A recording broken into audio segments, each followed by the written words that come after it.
February 23, 1968, 3 kilometers west of Con Tum, Central Highlands, South Vietnam. Senior Lieutenant Nguyen Van Thieu of the People's Army of Vietnam studied the village through his Russian-made binoculars as dawn broke over the jungle canopy. His lips curled into a smirk as he watched the small figures moving between the longhouses below. "Moi," he muttered to his political officer, using the Vietnamese slur that meant savages. "The Americans arm these primitives and expect them to fight us." Through the mist rising from the valley, Thieu could see them clearly. Bare-chested men wearing only loincloths, women in traditional sarongs tending cook fires, children playing near the bamboo fortifications. The village defence force, such as it was, consisted of perhaps 40 men, armed with a mix of old carbines and their ancestral crossbows. Thieu's battalion numbered 300 battle-hardened soldiers, veterans of the Ho Chi Minh Trail who had been fighting since the French War. "They hunt with sticks and strings," Thieu's second-in-command observed, his laughter carrying through the pre-dawn air. "What are they going to do, shoot us with poison arrows like in the old stories?" What Lieutenant Thieu didn't know, what his Soviet military advisors had never told him, what even some American commanders didn't fully understand, was that he was looking at the most feared fighting force in the Central Highlands. The village below wasn't defended by farmers pretending to be soldiers. It was home to a mobile strike force company of Montagnard warriors who had been fighting in these mountains for 1,000 years before the Vietnamese arrived. And 12 of them were, at that very moment, slipping through the jungle behind Thieu's battalion with orders that were brutally simple: no survivors. The Montagnards called themselves Degar, the people of the mountains. The French had named them Montagnards, mountain people, in the 18th century. The Vietnamese called them Moi, savages, and had been trying to subjugate them since the 9th century when the Montagnards were driven from the coastal plains into the highlands. For over a millennium, these tribal peoples had resisted every lowland power that tried to control them. The Viet Cong were about to discover why. What happened in the next 6 hours would become legend on both sides of the war. Viet Cong survivors, the few who escaped, would report facing rogue Lenka Sang, forest ghosts, warriors who moved without sound and killed without mercy. North Vietnamese Army intelligence files, captured in 1975, contained dozens of reports describing Montagnard strike teams as the most dangerous enemy combatants in South Vietnam. More dangerous than Green Berets, more dangerous than SEALs, more dangerous than Australian SAS. The numbers tell part of the story. 61,000 Montagnards fought alongside American and South Vietnamese forces during the Vietnam War. By 1969, 2,500 specially trained Montagnard warriors operated in MACV SOG, the most classified special operations unit of the war. These men conducted cross-border operations into Laos and Cambodia, hunted North Vietnamese colonels in their command bunkers, and disappeared into the jungle for weeks without resupply. But statistics don't explain why. Why did Viet Cong cadres, hardened revolutionaries who faced American firepower without flinching, develop what their commissars called ghost sickness when operating in Montagnard territory? Why did North Vietnamese army units avoid certain valleys in the Central Highlands, even when tactical objectives demanded they advance? Why did captured VC interrogation reports repeatedly mention Montagnard fighters with something approaching supernatural dread? This is the story of how 12 barefoot warriors armed with crossbows and captured weapons destroyed a North Vietnamese battalion in a single night. How traditional jungle hunting techniques combined with modern weapons created the most effective small unit combatants of the Vietnam War, and how the Viet Cong's laughter turned to screams when they discovered what Montagnard justice looked like. Before we continue, drop a quick comment below if you've heard of the Montagnards. Most people know about the Green Berets, the Navy SEALs, the Tunnel Rats, but the Indigenous warriors who fought beside them, and often surpassed them, remain almost unknown. Let's change that. The relationship between American Special Forces and the Montagnard tribes began in October 1961 when Captain Ronald Shackleton led Detachment A113 into a raid village called Buon Enau in Darlac Province. The mission was part of the Village Defense Program, later expanded into the Civilian Irregular Defense Group, designed to arm and train local tribes to defend against Viet Cong infiltration. What Shackleton discovered amazed him. These weren't farmers who needed to be taught how to fight. They were natural warriors who had been hunting in the jungle since childhood and had been resisting Vietnamese expansion for centuries. Master Sergeant Billy Akers, who trained Montagnard strike forces from 1962 to 68, described his first encounter in a 1985 interview. "I'm supposed to be teaching them small unit tactics, and they're showing me things I never learned at Fort Bragg. We'd go on patrol, and they'd stop, touch the ground, and tell you exactly how many VC passed through, which direction, how long ago, whether they were carrying heavy loads. They could smell a North Vietnamese soldier from 300 meters downwind. I'm not exaggerating. They literally could smell them. Different soap, different diet, they knew." The Montagnards belonged to approximately 30 different tribes, each with distinct languages, customs, and territories. The largest were the Raid and Jirai, numbering in the hundreds of thousands. Smaller tribes like the Bru, Bahna, Sedang, and Banong populated the border regions where fighting was heaviest. They practiced animist religions, believed in spirits inhabiting the jungle, and maintained social structures that had existed for millennia. What made them extraordinary soldiers wasn't just their jungle skills, it was their motivation. The Vietnamese, both North and South, had oppressed them for generations.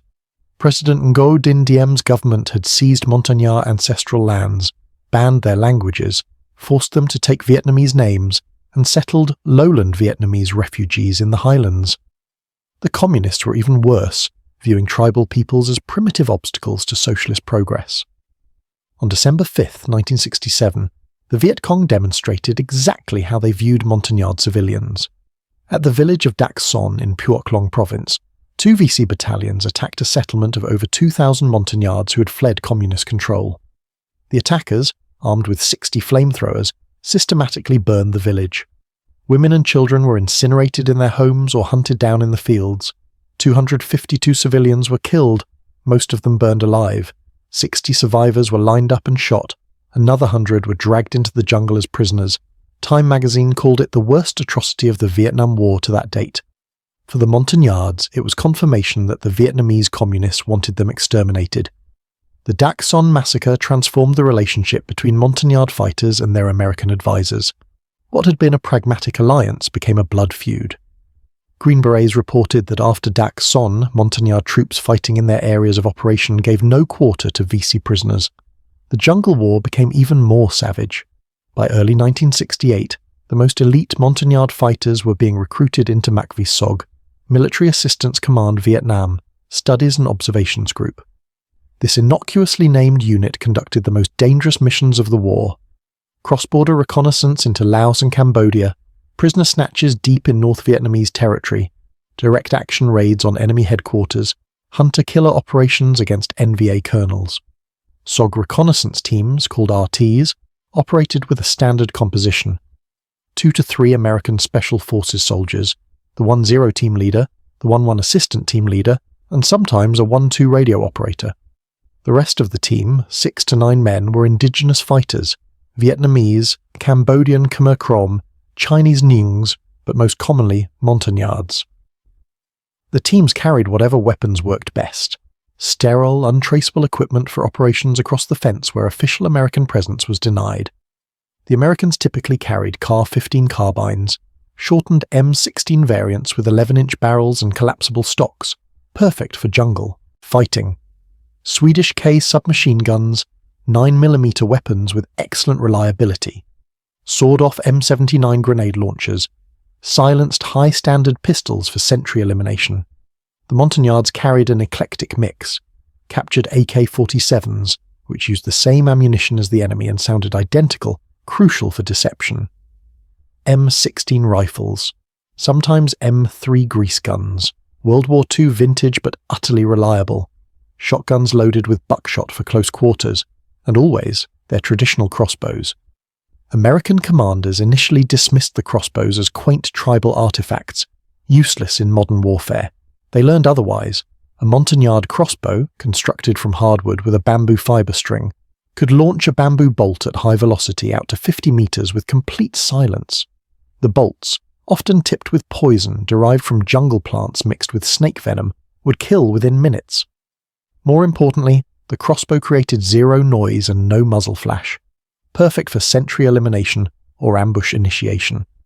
Sergeant First Class Jerry Mad Dog Shriver, one of SOG's most legendary operators, ran missions with Montagnard teams continuously from 1966 until his disappearance in April 1969. He trained his Montagnard teammates to use crossbows for the first phase of every ambush.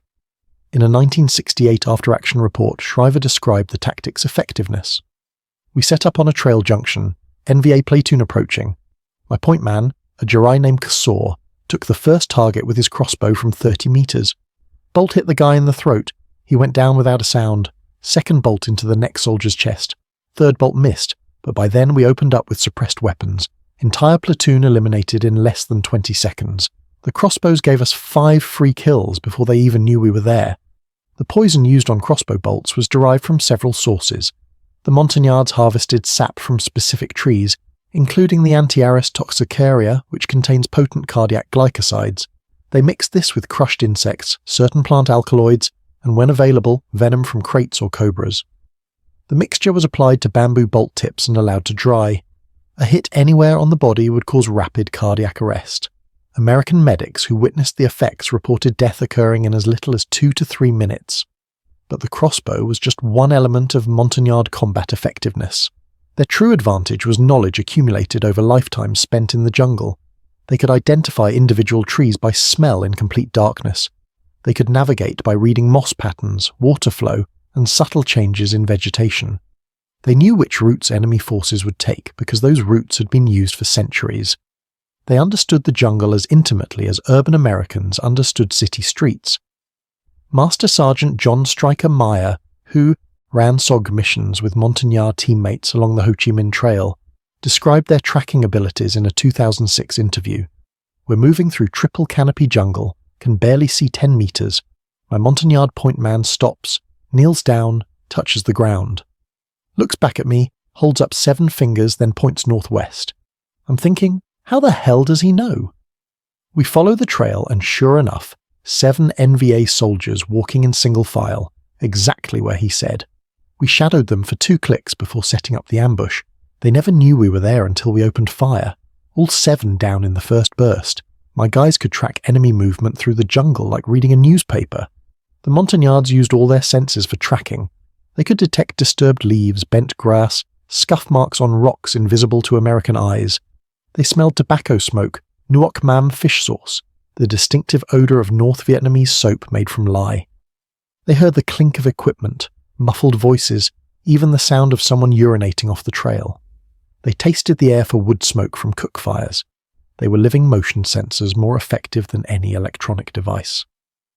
This brings us back to February 23, 1968, and Lieutenant Thieu's battalion preparing to attack what he thought was a defenseless Montagnard village. What Thieu didn't know was that the village had been reinforced 3 days earlier. A Mike Force company, Mobile Strike Force, had arrived from their base at Pleiku.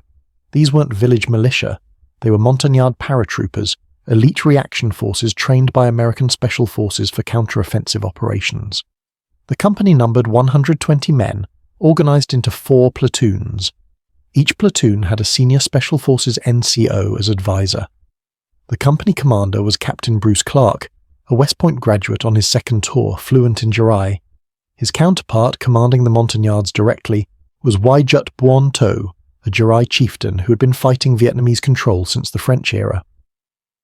But the real death sentence for Thieu's battalion wasn't the Mike Force company in the village. It was what happened when 12 Montagnard trackers detected the NVA battalion moving into position the previous evening. These men weren't Mike Force, they were something more specialized, members of a SOG exploitation platoon, recon-trained killers who had conducted operations in Laos and Cambodia. They were visiting the village, their home, when Clark's intelligence section detected the NVA build-up. The 12 included warriors from 3 tribes, 5 Jirai, 4 Raid, 3 Bru, all combat veterans with multiple years of experience.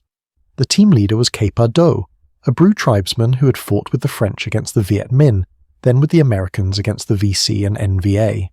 He was 42 years old, ancient by combat standards, and had personally killed over 60 enemy soldiers. His Car-15, a weapon he'd carried for 3 years, had markings carved into the stock. 1 mark for each confirmed kill. When Clark briefed Kepa Do on the situation, the conversation was brief. An NVA battalion, at least 300 soldiers, was encircling the village for a dawn attack. Mike Force could hold them, probably, but casualties would be heavy. Air support wasn't available, 2 Marine Cobras were down for maintenance, and the weather was closing in. Artillery support was limited. Only 1 battery in range and fire missions were restricted due to the village's proximity. Capado listened, then said in broken English mixed with Jirai, "We go, we kill them, they don't attack tomorrow." Clark, who had worked with Montagnard strike teams for 18 months, understood what Capado was proposing. A 12-man team was going to conduct a night attack against a battalion. It sounded insane. But Clark had seen what Montagnard warriors could do in their jungle, on their terms, fighting enemies they hated with generational fury. "How many can you kill?" Clark asked. Capado smiled, the expression not reaching his eyes. "All." At 1800 hours on February 22nd, while there was still enough light to move silently, Capado's 12-man team slipped out of the village perimeter. They carried no packs, no rations, nothing that would make noise or slow them down. Each man wore black clothing or tiger-stripe camouflage. Their faces were darkened with charcoal. They moved barefoot as Montagnards had moved through the jungle for centuries. Their weapons load was brutally simple. Each man carried a primary weapon, either an AK-47, a Car-15, or an M16 with the selector switch taped to full automatic. Every man carried at least 6 magazines, 180 rounds. 3 men carried crossbows with 20 bolts each. 2 men carried sawed-off M79 grenade launchers with 20 high-explosive rounds. Everyone carried fragmentation grenades, at least 4 per man. 1 specialist carried a Cheekham Claymore mine, a directional anti-personnel weapon captured from the NVA containing 700 steel balls in a curved plastic case. They also carried their traditional weapons, knives with 8-inch blades forged from vehicle springs, short bamboo spears, lengths of wire for silent killing. The team moved through the darkening jungle with a silence that seemed supernatural. They covered 3 kilometers in 90 minutes, never breaking a twig, never disturbing a bird. American reconnaissance teams considered themselves expert at silent movement, and they were, but Montagnard warriors operated on another level entirely. They had grown up hunting in the jungle, learning from childhood which leaves were too dry to step on, which branches would crack, which paths animals and humans naturally followed. By 2100 hours, full darkness, they had located the NVA battalion's command post.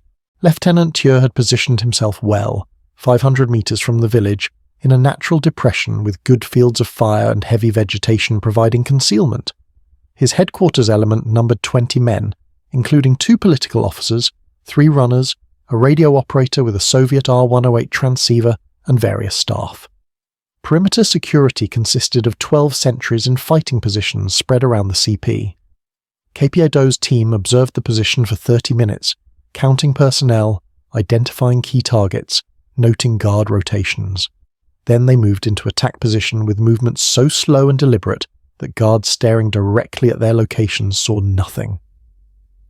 The jungle at night is never silent. Insects chirp, frogs croak, small mammals rustle through undergrowth. The Montagnards moved in rhythm with these sounds, becoming part of the jungle's natural soundtrack. At 2200 hours, Capado gave the signal, a hand gesture invisible in the darkness but understood by his team through thousands of hours of training. The first phase began. 3 crossbows fired simultaneously from different positions. The bolts, flying at over 200 feet per second, made a soft whisper as they cut through the humid air. The first hit a sentry in the throat, the bamboo shaft penetrating through the trachea and severing the carotid artery. He died trying to scream, no sound emerging from his ruined throat. The second bolt caught another sentry in the chest, penetrating between the ribs directly into the heart. He fell without a sound. The third bolt struck a guard in the eye, the poison-tipped point driving through the orbital socket into the brain. He was dead before his body hit the ground. The crossbowman reloaded, a process taking approximately 8 seconds when performed by expert hands. 3 more bolts flew, 3 more sentries died silently. In less than 30 seconds, 6 guards were dead or dying, the poison already coursing through their systems. The perimeter was now wide open. Capado and 5 teammates moved forward like smoke, low crawling the final 20 meters to the command post perimeter. They could hear Vietnamese voices, casual conversation, someone complaining about the mosquitoes. A portable radio played music softly, Vietnamese propaganda broadcasts. Someone was cooking rice over a small fire. The smell of nuoc mam fish sauce hung in the air. What happened next took 45 seconds. The longest, most violent 45 seconds of Lieutenant Thieu's life, and the last he would ever experience. Capado rolled the captured Chicom Claymore mine into the center of the command post area, the movement invisible in the darkness. The mine, positioned 3 meters from Lieutenant Thieu's field table where he was studying maps by candlelight, contained 700 steel balls packed in front of a curved explosive charge designed to spray them forward in a 60-degree arc. The detonation was catastrophic. The explosion, magnified by the depression's natural acoustics, sounded like a howitzer shell. 700 steel balls traveling at 4,000 feet per second shredded everything in their path. Lieutenant Thieu was literally cut in half, his body severed at the waist. The 2 political officers were decapitated by steel balls traveling faster than rifle bullets. The radio operator, the runners, and most of the staff were killed instantly, their bodies torn apart by the metal storm. Before the echo faded, before anyone could process what happened, the Montagnard team opened fire. 6 automatic weapons, CAR-15s and AK-47s set to full cyclic rate, poured bullets into the command post. Tracers lit the jungle like lightning, every 5th round burning bright. The sustained fire lasted 15 seconds, emptying magazines, 6 men firing 30 rounds each, 180 bullets into an area the size of a living room. Then came the grenades, 12 fragmentation grenades, Chinese Type 67s, and American M26s, thrown in a coordinated barrage. The explosions walked across the position like artillery, each grenade adding 700 more fragments to the maelstrom. Anything still alive in the command post was shredded. Total elapsed time, 45 seconds. Result, Lieutenant Thieu's entire command element, 22 men, dead or dying. His battalion had just been decapitated. But Capado wasn't finished. The NVA battalion was spread across 2 square kilometers, 3 rifle companies positioned in assault formations around the village, a weapons company with mortars and machine guns in a support position, a logistics element with ammunition and medical supplies. All these elements needed to die. The Montagnard team split into 3 groups of 4 men each. They moved through the jungle like spirits, invisible, inaudible, unstoppable. Their targets were the rifle companies, the assault troops positioned to hit the village at dawn. The first company, positioned on the village's eastern approach, numbered approximately 90 men. They had dug hasty fighting positions, expecting to launch their attack in 6 hours. They were resting, sentries posted, weapons ready, but not immediately to hand. Most soldiers were sleeping or talking quietly. Some were eating cold rice. None expected death to arrive from behind. The 4-man Montagnard team, led by a raid warrior named Y Blim Mok, approached the company position from the rear. They could smell the NVA soldiers, a mixture of sweat, tobacco, and the distinctive scent of North Vietnamese gear, canvas and leather treated with fish oil. They could hear snoring, quiet conversations, the clink of metal on metal as someone cleaned a weapon. Y Blim Mok's team set up a classic L-shaped ambush. 2 men positioned themselves along the long axis of the enemy position, 40 meters of frontage. 2 men covered the short axis, 20 meters. They had clear fields of fire into the sleeping area. Between the 4 of them, they carried 8 grenades and over 300 rounds of ammunition. At 2300 hours, exactly on schedule, they initiated the ambush. 4 grenades thrown simultaneously into the center of the sleeping area. The explosions were devastating, each grenade killing or wounding 5 to 7 men in the tightly packed position. Before the screams began, the Montagnards opened fire. 4 AK-47s on full automatic, firing at cyclic rate of 600 rounds per minute, can empty a 30-round magazine in 3 seconds. But the Montagnards weren't just spraying bullets. They were picking targets, firing short controlled bursts of 3 to 5 rounds, the way ESOG teams had taught them. In the chaos of the grenade explosions, with men stumbling out of fighting holes reaching for weapons, trying to understand what was happening, the Montagnards systematically killed them. The NVA soldiers were in an impossible situation. They couldn't see their attackers in the darkness. They couldn't effectively return fire without knowing where the fire was coming from. Their officers were dead or wounded from the initial grenade barrage. Panic spread like fire. Men ran, and the Montagnards cut them down. Men tried to form defensive positions and grenades landed in their midst. Men tried to locate the source of fire and bullets found them. The engagement lasted 4 minutes. Blimpmock's team expended all their ammunition and grenades, then withdrew into the jungle before NVA reinforcements could arrive. Behind them, they left 63 dead NVA soldiers and approximately 30 wounded.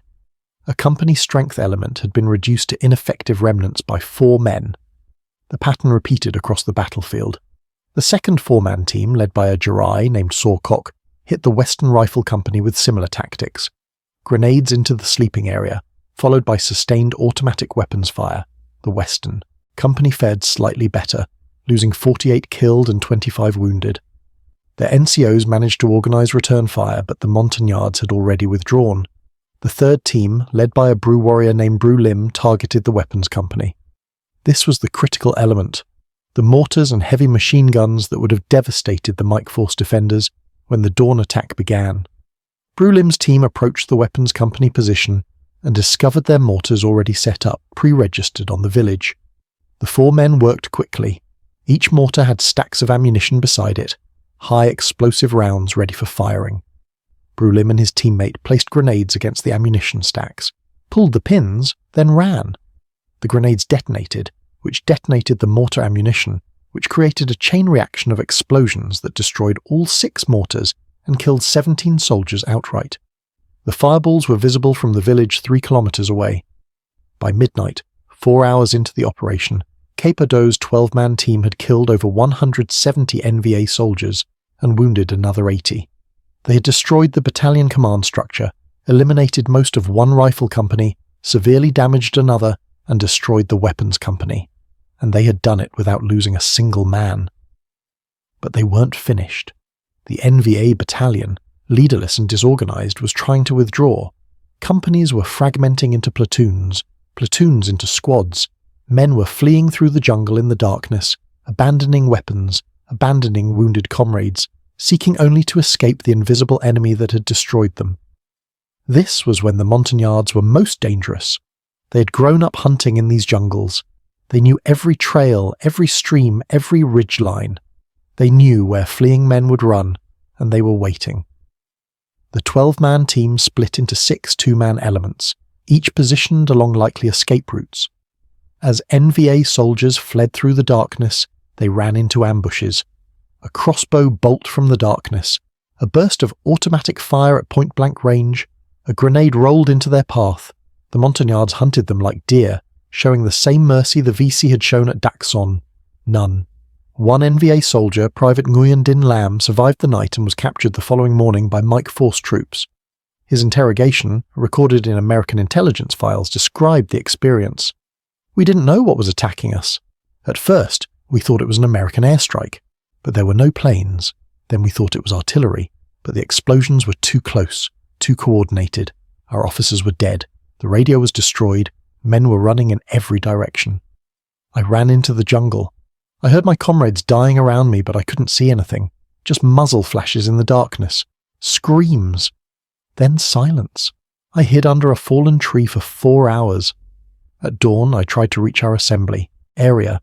There was nothing there, just bodies. So many bodies. And the smell. Some had been shot. Some had arrows in them. Bamboo arrows, like from ancient times. Who fights with bows and arrows? What kind of enemy was this? At 0530 hours, as dawn began to break, KPA Do's team reassembled at a pre-designated rally point. All 12 men were present and unharmed. Between them, they had expended all their ammunition, all their grenades, and most of their crossbow bolts. They had been in continuous combat for 7 hours. They were exhausted, hungry, and covered in mud and blood, and they had completely destroyed an NVA battalion.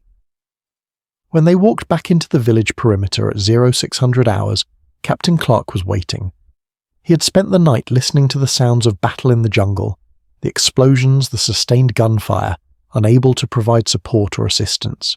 He'd prepared the Mike Force Company for the expected NVA dawn assault, the assault that never came. How many? Clark asked Capodo. The Brew warrior considered, then shrugged. Many, maybe all. They run now. they not come back. Later that morning, a Mike Force patrol ventured out to assess the damage. What they found stunned even the most experienced Special Forces advisors.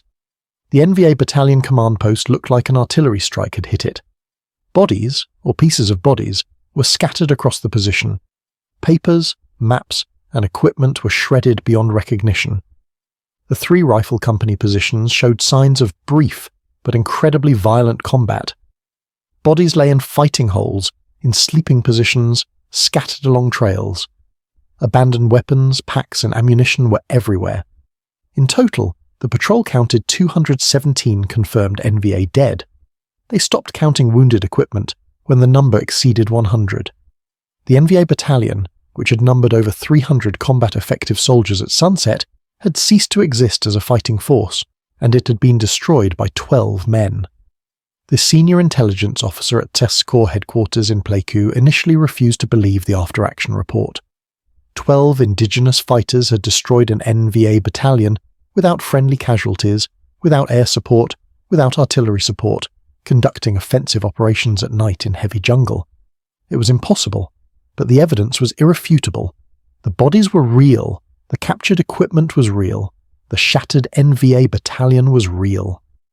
What had happened at Kontum wasn't an isolated incident. It represented the reality of Montagnard combat effectiveness when these warriors fought on their terms, in their jungle, against enemies they hated. Similar operations occurred throughout the Central Highlands and along the borders. In April 1968, a 15-man Montagnard exploitation platoon, attached to Command and Control North, wiped out an NVA company headquarters near the DMZ, killing 78 soldiers and capturing an NVA major. In June 1968, a Montagnard Mike Force company ambushed an NVA regiment on the Ho Chi Minh Trail in Laos, killing over 150 soldiers and destroying a supply convoy. In September 1968, a SOG recon team with 9 Montagnards and 3 American advisors fought off an NVA battalion for 4 hours until extraction, killing an estimated 90 enemy soldiers. The statistics of Montagnard combat operations were extraordinary. SOG teams with Montagnard members had the highest success rates and lowest casualty rates of any unit in Vietnam. Mike Force operations in the Central Highlands maintained a kill ratio of over 10-1 throughout the war. Individual Montagnard fighters serving in recon units averaged over 20 confirmed enemy kills during their service. But beyond the statistics was something the numbers couldn't capture: the psychological impact on enemy forces, the fear.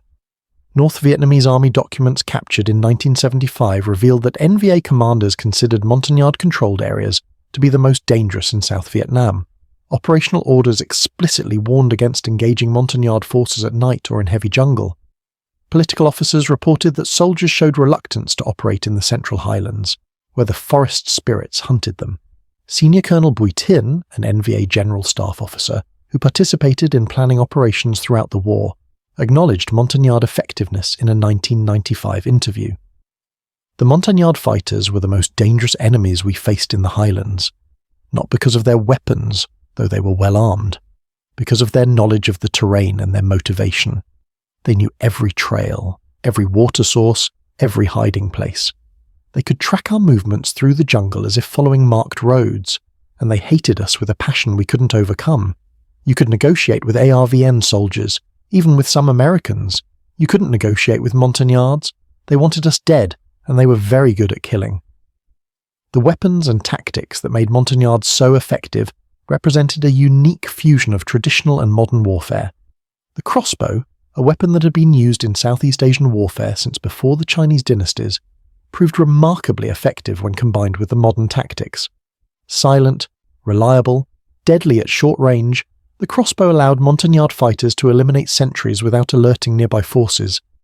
Poison-tipped bolts ensured that even non-lethal hits would become fatal within minutes. But the Montagnards didn't cling to traditional weapons out of nostalgia. They embraced modern firearms with enthusiasm, particularly captured AK-47 rifles. The Kalashnikov, rugged and reliable, functioned perfectly in jungle conditions.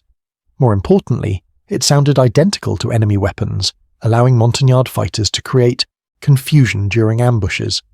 NVA soldiers would hear AK fire and assume friendly forces were shooting, delaying their defensive response.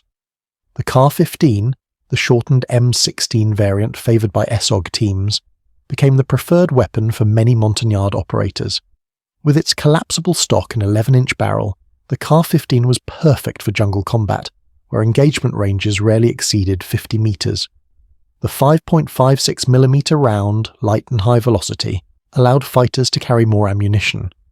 A Montagnard warrior could easily carry 300 rounds of 5.56, enough for sustained combat, while the same weight in AK-47 ammunition provided only half as many rounds. The M79 grenade launcher, typically carried by 1 or 2 men per team, provided portable artillery support. The 40mm high explosive round could be lobbed over obstacles, dropped into bunkers, or fired directly at targets out to 400 metres. In the hands of an expert, the M79 was devastatingly accurate. Montagnard grenadiers trained to land rounds within a 2-metre circle at 100 metres, turning the weapon into a precision instrument.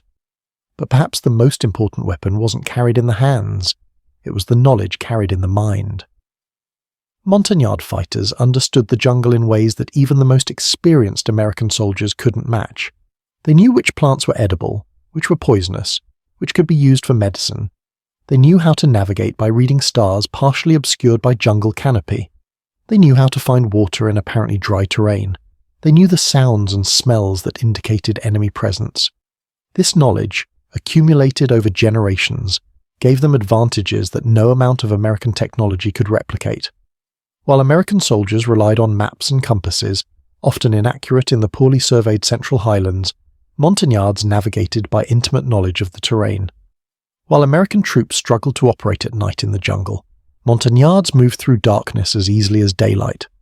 While American forces used electronic sensors to detect enemy movement, Montagnards could read broken twigs and disturbed leaves. The bond between American Special Forces soldiers and their Montagnard teammates became legendary. Unlike the often fraught relationships between American advisors and South Vietnamese forces, the Green Berets and Montagnards developed mutual respect and genuine friendship. This relationship was based on shared hardship, shared danger, and shared success. Master Sergeant George Clark, who served multiple tours with Montagnard units, described the relationship in a 2008 interview. "These weren't people we were training. We were fighting alongside them. My Montagnard teammates saved my life more times than I can count. They knew when ambushes were coming before any electronic sensor picked up movement. They could shoot better than most Americans. They were braver, tougher, and more dedicated than anyone I ever served with.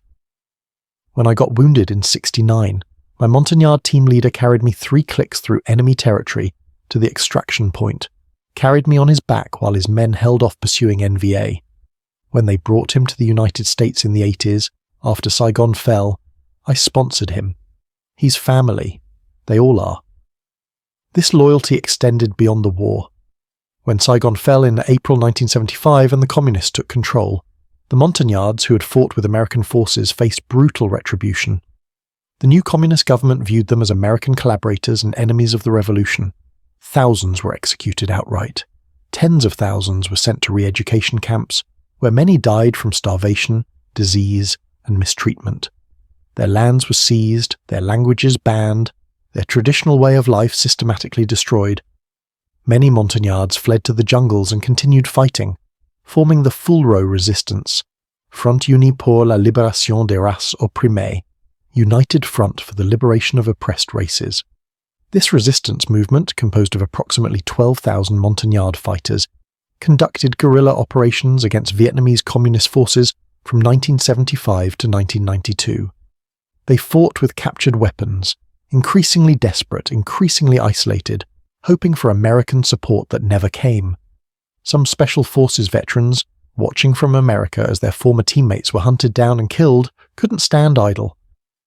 Ed Sprague, a former Special Forces Master Sergeant, returned to Vietnam under USAID cover and worked to evacuate Montagnard families. When Saigon fell, Sprague led 2,000 Montagnards to the beach at Nha Trang, desperately hoping for American ships to rescue them. The ships never came. Eventually, in the 1980s and 90s, approximately 3,000 Montagnards with documented combat service alongside American forces were granted refugee status and resettled in the United States.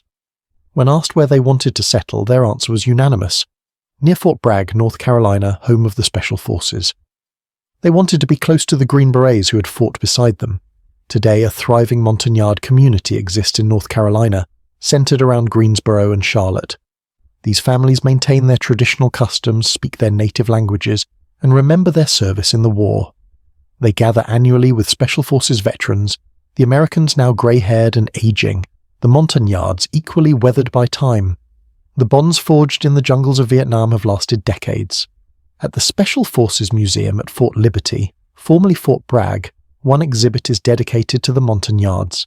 It includes crossbows, traditional clothing, photographs, and a brass plaque inscribed with a quote from Command Sergeant Major Benny Adkins, Medal of Honor recipient who fought alongside Montagnard forces at Camp Shao in 1966.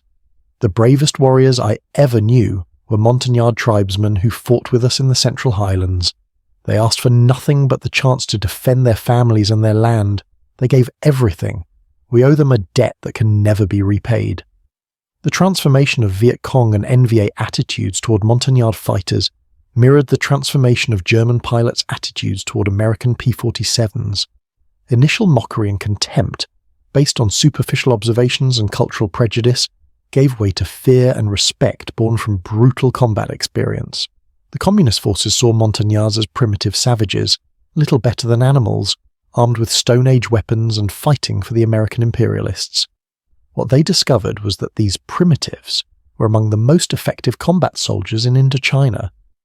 The crossbow-wielding tribesmen who couldn't read a map could track an NVA regiment through the jungle and call in artillery strikes that destroyed it. The bare-chested warrior who lived in a bamboo longhouse could operate radios, coordinate air support, and execute complex small unit tactics with devastating precision. By the early 1970s, as American forces withdrew and Vietnamization transferred responsibility to South Vietnamese forces, the Montagnards found themselves increasingly isolated. The South Vietnamese government, never truly committed to defending Montagnard interests, reduced support to tribal units. The Mike forces were absorbed into regular ARVN formations, where they were often misused by commanders who neither understood nor respected them. The Asogi Montagnards, when Soji stood down in 1972, found themselves without employment and without protection. When North Vietnamese tanks rolled into Saigon on April 30, 1975, Montagnard fighters in the Central Highlands faced a terrible choice: surrender to an enemy that had sworn to destroy them, flee to Thailand or Cambodia through hundreds of kilometers of hostile territory, or retreat to the mountains and continue fighting. Thousands chose to fight. The full-row resistance that operated from 1975 to 1992 represented the last chapter of Montagnard military resistance against Vietnamese domination. These fighters, equipped with leftover American weapons and dwindling ammunition, conducted ambushes and raids against Vietnamese military outposts. They protected Montagnard villages from communist reprisals. They died in the thousands, slowly ground down by an enemy with unlimited resources and no mercy. Vietnamese communist forces never forgot what Montagnard fighters had done during the American War. The retribution was systematic and brutal. Entire villages suspected of harboring full-row fighters were destroyed. Men were executed, women were raped, children were taken away to be re-educated as loyal Vietnamese citizens. The traditional Montagnard way of life, which had survived 1,000 years of Vietnamese expansion, was targeted for elimination. By the mid-1990s, full-row had been effectively destroyed. The last significant resistance ended in 1992, when the final full-row units, numbering fewer than 400 fighters, surrendered to UN peacekeepers in Cambodia. Many of these fighters were eventually resettled in the United States, joining the earlier refugees who had fought alongside American forces. The story of the Montagnards remains largely unknown to the American public. When people think of the Vietnam War, they remember American soldiers, helicopter assaults, napalm strikes, anti-war protests. They don't remember the indigenous warriors who fought beside American forces, who achieved kill ratios that exceeded any American unit, who died in the tens of thousands defending their homeland. The final statistics tell part of the story. 61,000 Montagnards fought alongside American and South Vietnamese forces. Approximately 20,000 were killed in action. Another 30,000 were killed or died in re-education camps after 1975. As a percentage of their pre-war population, The Montagnards suffered higher casualties than any other group in the Vietnam War, including American forces. But statistics don't capture the human reality. They don't show the Jari warrior carrying a wounded Green Beret through enemy territory for 2 days, refusing to leave him behind. They don't show the raid mother teaching her children to read tracks in the jungle, while teaching them Vietnamese so they could survive in the New World. They don't show the Brew elder sitting in a longhouse in the North Carolina mountains, telling stories in his native language to grandchildren who will never see the Central Highlands where he was born. In 2015, at a Special Forces reunion in Fayetteville, North Carolina, a panel of Vietnam veterans discussed their experiences working with Indigenous forces. Master Sergeant Russell Mann, who had served with Montagnard Mike forces from 1965 to 67, was asked about the Montagnards' combat effectiveness. His answer was simple.